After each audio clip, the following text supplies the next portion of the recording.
우리 자우풍과 인사하겠습니다. 참 잘하셨습니다. 한 번 더 인사합니다. 끝까지 주님만 따라갑시다. 끝까지 주님만 따라갑시다. 할렐루야. 우리 아버지 하나님은 사랑이십니다. 그 하나님은 여러분과 저를 사랑하십니다. 또한 그 하나님은 여러분과 저를 위한 놀라운 계획을 갖고 계십니다. 우리 인천중앙학교 2025년 신년 특세 셋째 날을 맞이하면서 다시 한번 저와 여러분이 우리 주님의 풍성한 사랑을 체험하시고 또 우리를 향한 놀라운 계획을 발견하게 되시기를 주 예수 그리스도의 이름으로 축복합니다. 저는 봉독한 말씀을 중심으로 치료해 주시는 하나님이라고 하는 제목으로 여러분과 함께 은혜를 나누기 바랍니다. 말씀 제목 같이 읽겠습니다.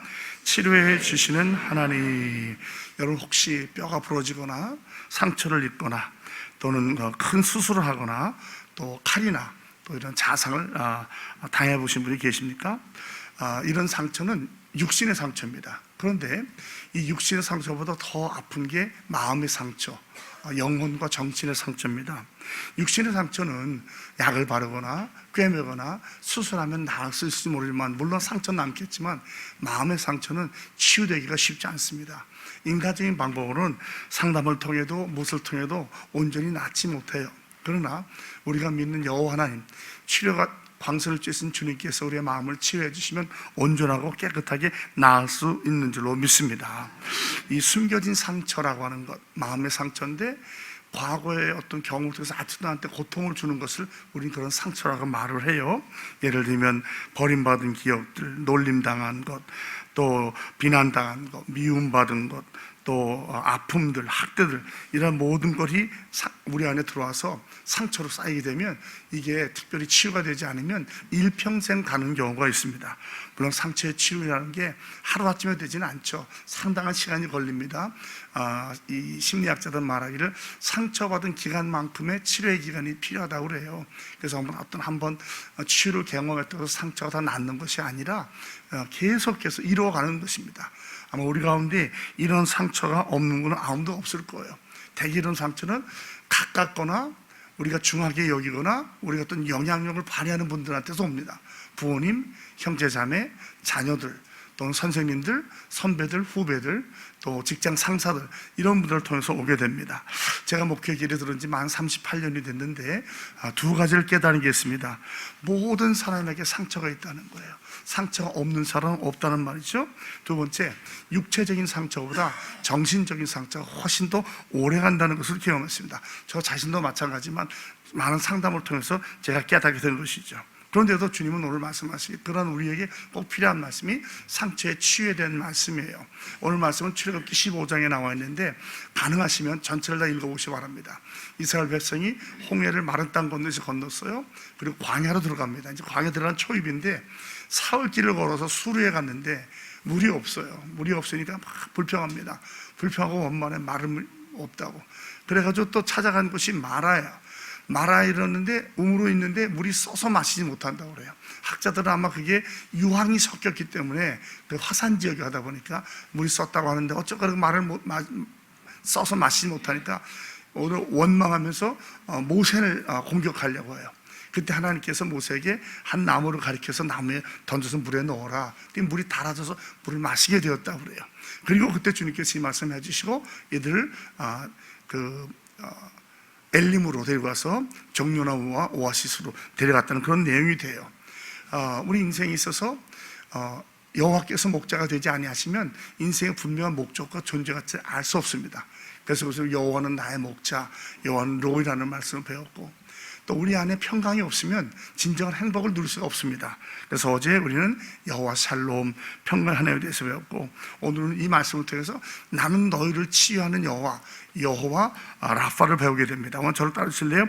여호와 라파, 치료의 하나님. 시편 147편 2절로 3절입니다. 여호와께서 예루살렘을 세우시며 이스라엘에 흩어진 자들을 모으시며 상심한 자들을 고치시며 그들의 상처를 싸매 주시는도다. 여러분 이 말씀 믿습니까? 사람은 하지 못할지라도 주님은 우리가 가장 깊은 상처까지 치유해 주시고 회복시켜 주신 줄로 믿으시기 바랍니다. 예수님은 이 땅에 오셔서 하신 일이 병을 고쳐주시고 말씀을 가르치시고 복음을 전파하셨어요. 특별히 치유의 사역은 굉장히 중요한 부분이 됩니다. 자, 그렇다면 이러한 주님의 치유를 경험하려면 우리가 어떻게 해야 되겠는가? 5가지 치유의 단계가 있습니다. 한 가지 꼭 이런 순서로 되는 것은 아니지만 이것이 굉장히 중요한 역할을 하게 됩니다. 첫 번째로 한번 읽어보겠습니다. 우리의 상처를 드러내야 됩니다. 감추고 있는 한 치유받지 않습니다. 하나님 앞에 내놓을 수 있어야 됩니다. 시편 39편 2절로 4절. 내가 잠잠하여 선한 말도 하지 아니하니 나의 근심이 더 심하도다. 내 마음이 내 속에서 뜨거워서 작은 소리로 울릴 때에 불이 붙으니 나의 혀로 말하기를 여호와여 나의 종말과 연한이 언제까지인지 알게 하사 내가 나의 연약함을 알게 하소서. 이 말에 의하면 상처에 매달린 것은 마치 내 마음의 불덩어리를 갖고 다니는 것 같다고 그래요. 우리가 몸이 안 좋으면 되게 몸에 열이 나잖아요. 이 균하고 싸우느라고. 지금도 제가 좀 몸이 전 막 식은땀이 막 나는데 어제 열흘 만에 병원에 갔더니 아직도 온전하지 않다고 또 더 약을 센 걸 주면서 일주일치 약을 더 주시더라고요. 근데 약이 세니까 제가 좀 정신이 좀 오락가락해서 좀 실수를 한 적이 있었는데 여러분 계속해서 기도해 주셔서 잘 감당할 수 있도록 도와주시기 바랍니다. 이 몸이 더 뜨거워지고 돌 맞으면 더 어려워지는 거예요. 결코 나아지는 게 아닙니다. 어떤 분은 피곤이 풀리지 않는 분이 계세요. 여러 가지 과로도 있겠지만 많은 경우에 이 상처에 매달려가지고 이것 때문에 많은 에너지를 써버리는 거예요. 우리 인간이 갖고 있는 에너지는 제한이 있어요. 한계가 있는데 이걸 다른 게 아니라 이 상처를 혼자 다루느라 쓰다 보면 다른 데 쓸 수 있는 에너지가 없어지고 고갈되는 거예요. 탈진까지 될 수 있습니다. 그러므로 하나님께 내어놓으시는 저와 여러분이 되길 바랍니다. 시편 32편 3절. 내가 입을 열지 아니할 때에 종일 쉬는 마음으로 내 뼈가 쇠하였도다. 뼈가 쇠한다는 말은 참 무섭죠. 내 몸에 모든 에너지가 다 빠져나간다는 거예요. 그러면서 어떤 사람은 이걸 가지고 자기 자신을 학대하는 데 써요. 남한테 받은 상처를 나한테도 학도로 푸는데 그것은 정말 어리석은 일이고 위험한 일입니다. 어떤 사람은 잊어버리고 싶어요. 자꾸 감춥니다. 어떤 사람은 도망가려고 그래요. 술, 담배, 마약, 도박, 음란물에 빠져요. 어떤 사람은 아니에요, 나는 전혀 그런 문제 없어요 라고 무시하기도 합니다. 어떤 사람은 그 책임을 무조건 남한테만 돌리려고 해요. 원망합니다. 어떤 사람은 그걸 감추려고 해요. 이 어느 방법도 해결되지 않습니다. 제일 중요한 것은 하나님과 나한테 정직해야 돼요. 하나님께도 정직하지만 나한테도 상처가 있다는 것을 인정하고 죄 도우심이 필요하다고 고백하는 것이 중요합니다. 또 허락한다면 상담이나 정말 신뢰할 수 있는 성도나 교육자를 통해서 그들과 함께 그 비밀을 지켜주는 걸 나누면서 서로 위로를 받게 돼야 돼요. 그렇게 하지 않으면 어떻게 되는가? 욥기 18장 4절입니다. 울분을 터뜨리며 자기 자신을 찢는 사람아, 너 때문에 땅이 버림을 받겠느냐? 바위가 그 자리에서 옮겨지겠느냐? 여러분, 내가 화난다고 아무리 화를 내도 그 사람이 변하는 게 아니에요. 나만 괴로운 거예요, 나만. 하나님은 우리 자신을 위해서 이렇게 치유되고 회복되라고 말씀하시는 거예요. 그래서 먼저 우리 상처를 드러내는 것이 중요합니다. 하나님과 나 자신 앞에 허락한다면 다른 사람에게. 두 번째 뭡니까? 우리에게 상처를 준 사람들을 용서해야 됩니다. 여러분, 용서하지 않는 한 우리는 앞으로 전진하지 못합니다. 과거에 묶여 있다는 거죠. 여러분, 원수를 갚으시겠어요? 치유를 받으시겠어요? 그것은 저와 여러분의 선택입니다. 뜻밖에도 많은 사람들이 원수 갚는데 많은 시간, 아니 일평생을 허비해요. 그래도 원수가 갚아지는 게 아니에요. 치유되지 않습니다. 여러분, 원수 갚으면 행복할 것 같죠? 영화를 봐도 드라마를 봐도 책을 봐도 원수 갚아고 행복해지는 게 아니라 더 괴로워집니다. 정말 우리가 진정한 치유를 받는 길은 용서밖에 없어요. 안 갚으면 한다고 문제가 해결되는 게 아니에요. 목사님, 그런 사람들은 용서받을 자격이 없어요. 맞아요. 그런데 저와 여러분도 용서받을 자격은 없어요. 죄인인 우리를 구원해 주시는 그 주님의 사랑을 기억할 때에 우리도 나아가서 그들을 용서하고 품어야 할 줄로 믿습니다. 다시 한번 말씀드립니다. 과거에 묶여있는 한 앞으로 전진하지 못합니다. 그저 과거에 매달려 살 뿐이에요.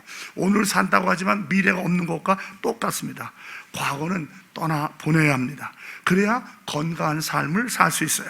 로마서 12장 17절로 19절입니다.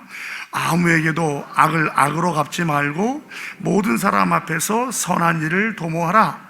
할 수 있거든 너희로서는 모든 사람과 더불어 화목하라. 내 사랑하는 자들아, 너희가 친히 원수를 갚지 말고 하나님의 진노하심에 맡기라.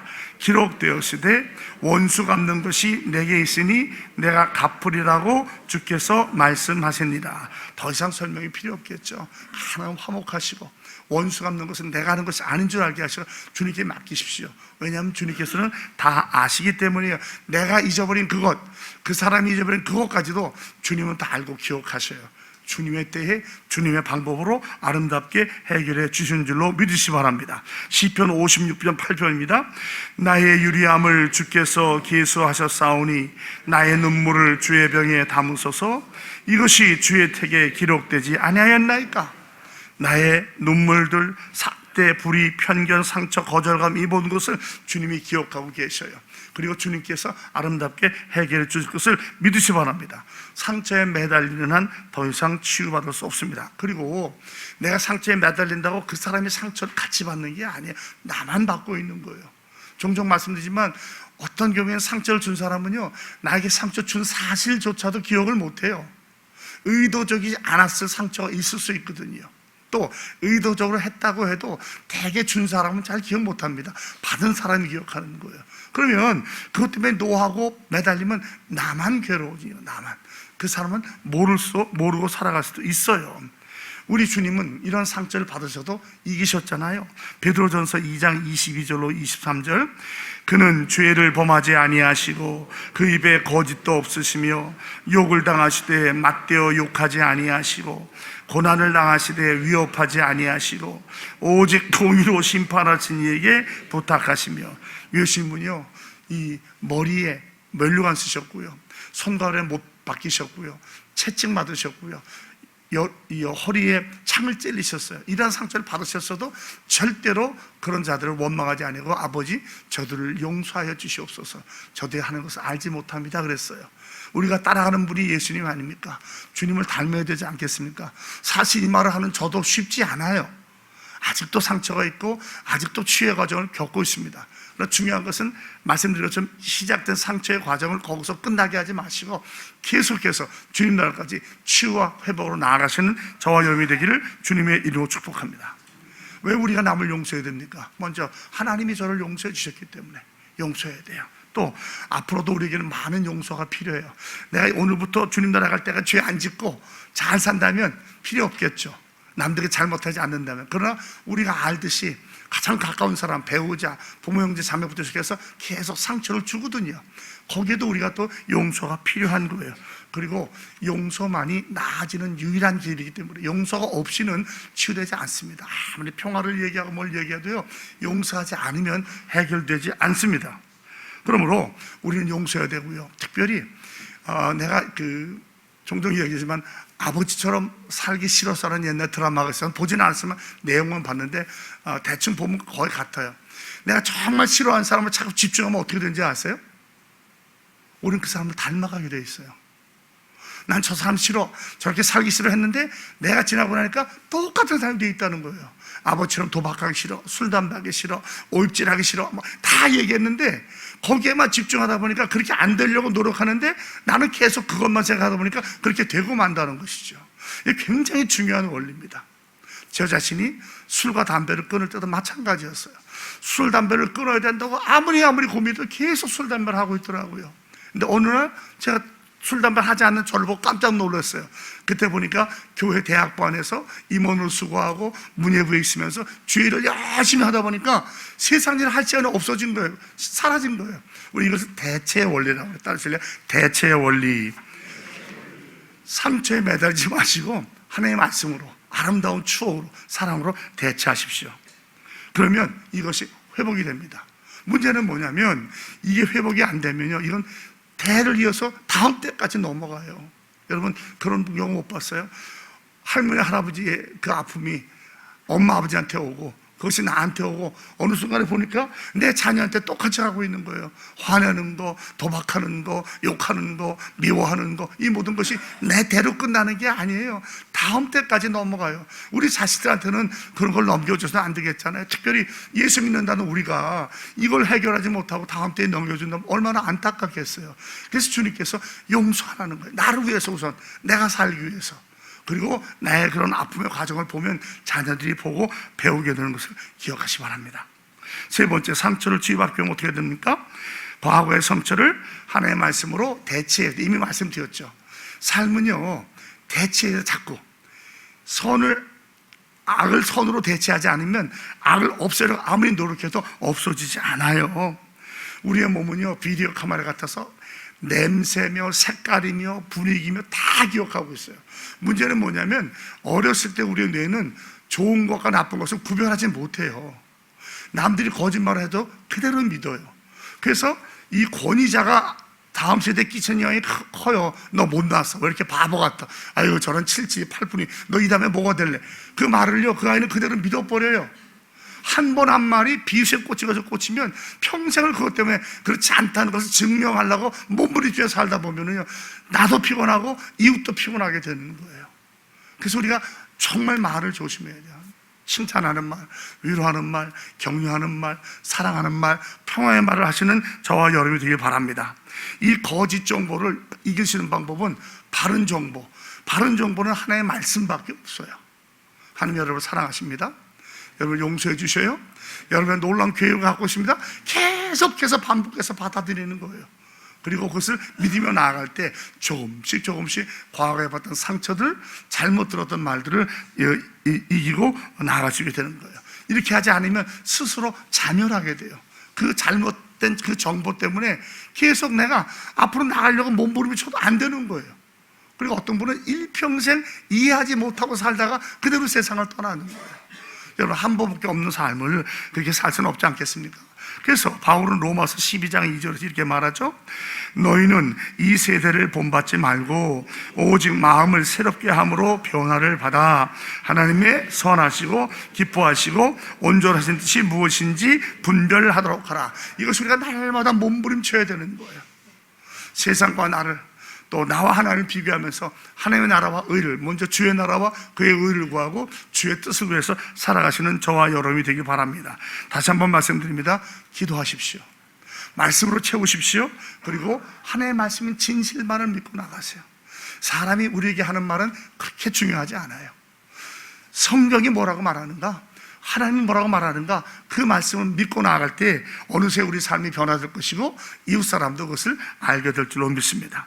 하나님의 뜻은 무엇입니까? 에베소서 1장 4절로 6절, 곧 창세전에 그리스도 안에서 우리를 택하사 우리로 사랑 안에서 그 앞에 거룩하고 흠이 없게 하시려고 그 기쁘신 뜻대로 우리를 예정하사 예수 그리스도로 말미암아 자기의 아들들이 되게 하셨으니 이는 그가 사랑하시는 자 안에서 우리에게 거저 주시는 바 그의 은혜의 영광을 찬송하게 하려는 것이다. 흠이 없게 하시는 것이 하나님의 뜻이에요. 흠 없고 점 없이 내가 경험했던 모든 죄책과 후회, 수치, 상처들을 주님께 드리면 주님께 우리를 날마다 새롭게 주신 줄로 믿으시기 바랍니다. 심리학자들 말합니다. 우리의 자존감, 자아감은 많은 경우에 내가 중요하게 여겼던 그 사람들이 나에 대해서 어떻게 보는가에서 결정이 된대요. 신앙이 든든해지면 내 스스로 말씀 안에 서지만 일반적으로는 나한테 영향을 끼치는 분들이 뭐라고 말하는가, 어떻게 보는가에서 결정된다는 거죠. 그런데 우리 삶을 보면 좋은 영향을 받는 사람은요 10명, 100명이 한 사람도 없어요. 우리 삶이 주님을 알지 못했던 우리 조상의 삶이 그랬고 우리도 깨닫지 못하기 때문에 그래요. 그러니까 거기에 흔들리시면 안 돼요. 나를 가장 정확히 보는 분이 사람이겠어요? 하나님이시겠어요? 하나님이시죠. 사람의 평에 좌지우지되지 마시고 성경은 나를 뭐라고 말하는가, 주님은 나를 뭐라고 말하는 걸 보시면서 나가시기 바랍니다. 여러분 가치 있는 사람입니다. 아멘. 용납받은 사람이에요. 용서받은 분이에요. 사랑스러운 분이에요. 능력 있는 분입니다. 쓸모 있는 사람입니다. 믿으시면 아멘 하시기 바랍니다. 우린 그런 자예요. 하나님을 그렇게 소중하게, 온 천하보다 더 귀하게 보는 분이에요. 교만하지 마시고 이걸 내 안에 자존감으로 가지고 누가 뭐래도 이것을 믿음으로 고백하고 한 걸음 한 걸음 나아가시는 저와 여러분이 되길 바랍니다. 이건 우리의 선택이에요. 억지로 되는 게 아니라 내가 의지로 해야 되는 겁니다. 자, 상처받으려면 네 번째 어떻게 됩니까? 현재보다는 미래에 집중하는 거예요. 과거는 과거일 뿐 현재가 될 수 없고 우리의 미래를 책임져 주지 못합니다. 그러므로 과거에 집착하지 말고 현실의 말씀에 근거해서 앞으로 나아갈 천성, 우리가 더 성화된 그날을 바라보면서 성화의 길을 걸어가시는 저와 여러분이 되기를 바랍니다. 상담도요. 합니다. 만약에 상담이 필요하면 꼭 예수 믿는 분한테 상담 받으십시오. 믿지 않는 세상적인 상담은 크게 도움을 못 줘요. 과거에 묶여서 자꾸 치유만 얘기해요. 그러나 치유의 그 목적은 과거에 있는 게 아니에요. 그것을 통해서 앞으로 전진하는 거예요. 그것은 믿지 않는 사람은 얘기해 주기가 어렵습니다. 그래서 가능하면 저한테 누가 상담을 요청하면 꼭 예수 믿는 분 찾아가라고요. 예수 믿는 찾아가서 신앙으로 말씀으로 치유와 회복을 경험하시기 바랍니다. 하나님께서 우리에게 원하는 것은 욥기 11장 13절로 19절인데 시간 관계상 제가 건너뛰겠습니다. 마음을 바르게 정하고, 즉 내 생각을 하지 말고 용서하고 하나님께 기도하십시오. 하나님께 기도하시면 하나님께서 우리에게 흠없는 얼굴을 주시고 굳게 서게 해주시고 두려움을 이기게 해주실 수 있습니다. 중요한 것은 잊어버리려고 하면요, 거기에 집중하지 말고 미래에 집중하십시오. 그러면 과거는 어느 순간에 나도 모르게 잊어져 있을 것입니다. 어떠한 아픔도 어떠한 상처도 나를 향한 주님의 계획에 집중할 때 치유되고 해결되는 줄로 믿습니다. 그럴 때 하나님께서 우리를 바로 서고 올바로 인도해 주실 것입니다. 우리 중앙교회에서 이런 소그룹을 통해서, 말씀 연구를 통해서 그러한 시간을 갖고 나아가시 바랍니다. 마지막으로 5번째입니다. 다른 사람들을 도와주기 시작합니다. 이거 우리 섬김이다, 봉사다, 사역이라고 말을 해요. 여러분, 치유에서 가장 중요한 건 뭡니까? 가만히 앉아있는 게 아니에요. 이제는 내가 적극적으로 남을 도와주기 시작하는 거예요. 그럴 때 하나님이 우리 통해서 더 큰 역사를 이룹니다. 고린도 후서 1장 3절로 4절, 찬송하리도다 그는 우리 주 예수 그리스도의 하나님이시요 자비의 아버지시요 모든 위로의 하나님이시며 우리의 모든 환난 중에서 우리를 위로하사 우리로 하여금 하나님께 받는 위로로서 모든 환난 중에 있는 자들을 능히 위로하게 하시니라. 우리의 사역은 우리가 치유되면 끝나는 것이 아니에요. 치유의 통로가 돼서, 축복의 통로가 돼서 남에게 우리가 받은 것을 은혜를 나누면서 그들도 그러한 치유의 통로자가 되게 하는 것입니다. 이것을 우리는 사역이라고 말합니다. 구역예배에서, 전도의 모임에서, 선교의 모임에서, 성경공부를 통해서, 다양한 모임을 통해서 저렇게 위로하고 치유하며 격려하는 저와 여러분이 되길 바랍니다. 저와 여러분이 어떤 사람이었는지, 어떤 경험을 했는지, 어떤 상처를 갖고 있는지, 어떤 죄를 지었는지, 어떤 아픔을 느꼈는지 그건 중요하지 않습니다. 그건 지나간 겁니다. 이제는 하나님의 말씀에 근거해서 앞을 바라보며 사역하시는 거예요. 하나님께서 저와 여러분의 아픔, 상처, 거절감, 분노, 죄책감, 두려움, 모든 불안감을 주의 말씀으로 치유해 주시고 또 우리가 그러한 축복의 통로가 되게 해 주실 줄로 믿습니다. 오늘 하루도 이 말씀을 깊이 묵상하는 가운데 우리의 깊은 치유를 경험하시고 우리가 더 나아가서 주님의 축복가 되는 통로가 되는 삶을 사시는 저와 여러분이 다 되시기를 예수 그리스도의 이름으로 축복합니다. 하나님 아버지 고맙습니다. 주님께서 우리의 주인 목자가 되어주시고 우리에게 평강을 주셔서 행복을 주시며 또 우리의 아픈 상처들을 치유해 주시고 새롭게 해주시길 원하신 것을 깨닫게 해주시니 고맙습니다. 오늘 하루도 우리가 목자 되신 주님을 따라가며 주님과 우리 사이의 평강을, 이웃 사이의 평강을 누리게 하시고 더 나아가 우리의 상처가 치유의 도구가 되게 하셔서 나만이 아니라 많은 사람들을 치유하는 데 도구로 사용되는 하루가 되게 하여 주시옵소서. 예수님의 이름으로 축복하며 기도합니다. 아멘.